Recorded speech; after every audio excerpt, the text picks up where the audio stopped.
Hello, wonderful day to all of you. Today we are here to discuss a very important topic, hypertension.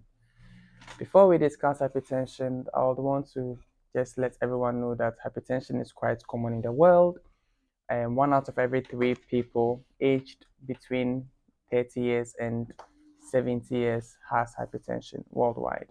So that's a prevalence of 33%.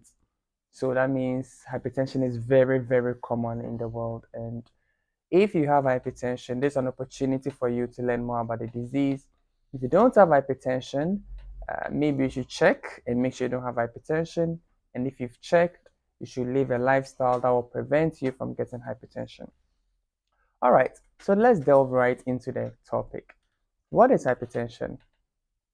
Hypertension is defined when any blood pressure check is seen to be 130 over 80. Other definitions put it at 140 over 90. Now, there are a number of things that can cause the blood pressure to go high, including stress, including medications, and a lot of other things. So, usually, having just one pressure check of 140/90 or 130/80 does not necessarily mean you have hypertension. It will be repeated multiple times, and then also the doctor or the health practitioner will advise that you come in a week or two to recheck the blood pressure. If you recheck your blood pressure and confirm that the blood pressure is consistently high, then we have to do something about it.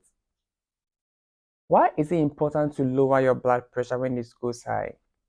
It's important because for every 10 millimeter of mercury, or for every 10 increase in blood pressure, 10 from 130 to 140 to 150, there is an increased risk of having stroke, of having heart attack, and of having the complications of hypertension.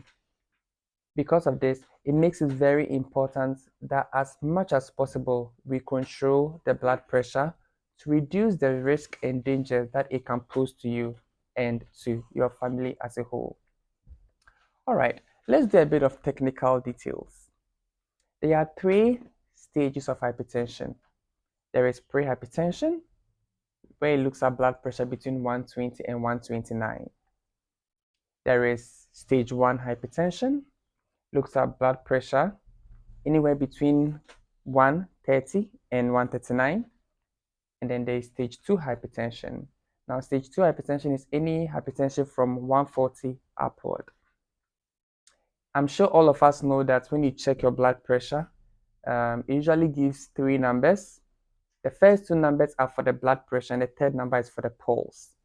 Now, concerning the first two numbers for the blood pressure, what I just described is for the top number, or what doctors call the systolic blood pressure. Concerning the down number, or the diastolic blood pressure, if your blood pressure is seen to be 80, or in other words, 130 over 80, then we are moving into stage 1 hypertension. If your blood pressure is 140 over 90, then we are moving into stage 2 hypertension.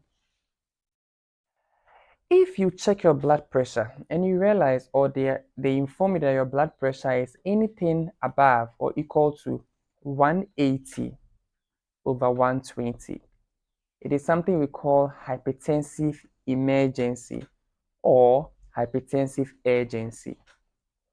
The difference is if there are any signs of damage to your eyes, damage to your heart, damage to your kidneys, or damage to your brain, what we usually call stroke. Because of this, if at any point in time a friend of yours, a relative of yours, or someone you know recalls a blood pressure of 180 over 120 or higher, it would be really, really advisable to advise this person to quickly seek medical therapy in order to prevent the untoward side effects this high blood pressure can have on the individual.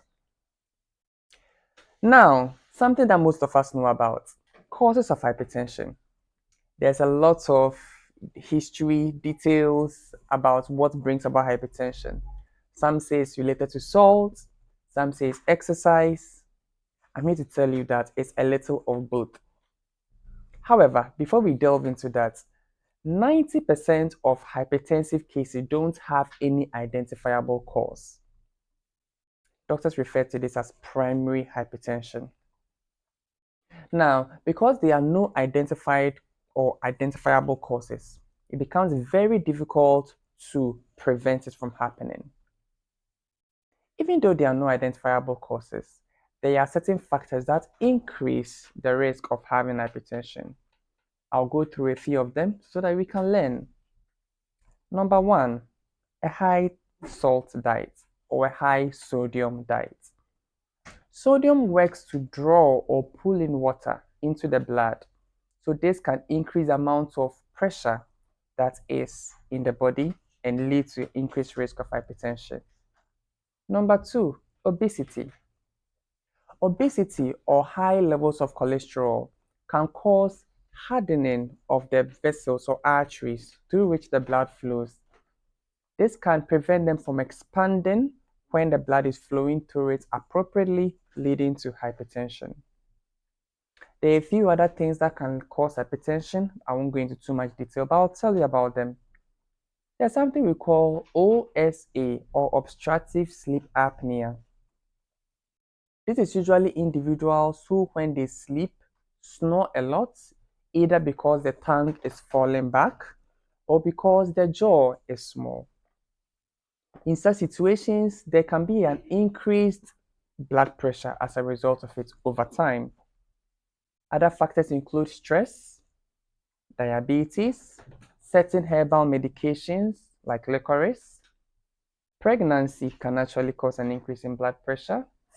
Alcohol use, cocaine use, a high salt diet, as I mentioned before, certain medications like combined oral contraceptive pills over time can give an increased risk of high blood pressure. And certain medications like NSAIDs. NSAIDs are medications like diclofenac, ibuprofen, also over time can cause an increase in blood pressure. The good news is that most of the causes of hypertension from drugs are reversible in the sense that if you stop these medications, the BP usually returns to normal. Do you remember I mentioned we had two types of hypertension, one being primary hypertension? I'm sure you do. The second is secondary hypertension. Secondary hypertension usually accounts for 10% of all the hypertensive cases. It is called secondary because it is as a result of something. A number of organs in the body can cause secondary hypertension. Number one, the adrenal gland. If there's a dysfunction, it can cause secondary hypertension. Number two, the kidneys. A dysfunction in the kidneys can cause secondary hypertension. These are the two main organs that account for the majority of secondary hypertensive cases.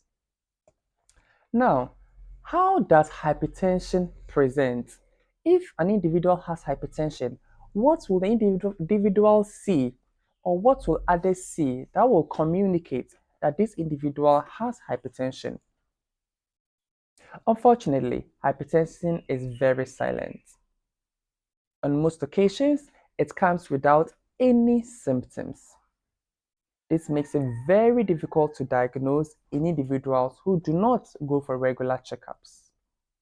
Most of the time, doctors only pick hypertension when individuals present with other symptoms, presenting for headaches, presenting for chest pain, or just feeling generally unwell. So the most important thing is to check your blood pressure regularly so that you can pick any increase in blood pressure before it becomes dangerous. How do we check our blood pressure? Nowadays, blood pressure machines are readily available in pharmacies all around and in hospitals and clinics. You could even get a machine and buy it and bring it to the house. So let's assume I've gotten a blood pressure machine. How do I check my blood pressure? Step one, I make sure I sit straight with my feet planted firmly on the floor, with my back straight, and I make sure I relax for about 5 minutes. Now, with my arm at the level of the heart, the machine will also be at the same level.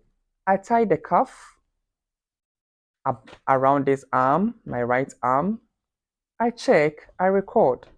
Then I tie it around my left arm. I check and I record. If any of these readings are above 120, 80, then I will have to take note of it. If it's above 140, 90, this is stage 2 hypertension. I will have to see my doctor about it. If it is above or equal to 180, 120, then it qualifies as a hypertensive urgency or emergency. I need to see my doctor immediately. These are the methods we use to check our blood pressure. Don't check it once, check it twice, check it thrice, and find the average. Now, to conclude, if you realize that your blood pressure is between 120 and 130, which, as I mentioned before, is defined as pre-hypertension, what can you do? Number one, reduction of your salt intake. Research has identified that reducing your salt intake actually reduces your pressure by up to 5 or even 8 millimeters of mercury. Number two, control your diet. Reduce your fat intake. Increase intake of fruits and vegetables. This increases control of the hypertension and reduces the BP by a further up to 8 millimeters of mercury. Another thing you can do is increase the intake of potassium containing foods like banana, like coconuts. What else is there? Quite a number of potassium containing foods are available. They help to reduce the sodium levels over long terms. And then finally, drinking cocoa drinks has also been identified to help to reduce the blood pressure over prolonged periods, not by much, but by a little. If, however, your blood pressure is consistently above 140, 90, I will advise that you see your medical professional so that we identify if there is a cause. If there is a cause, we treat the cause. However, if there is no cause, then we start you on appropriate medications. Thank you very much. This is Dr. Chumesi. And what I'll leave you with is eat healthy, exercise regularly, and stay. God bless you.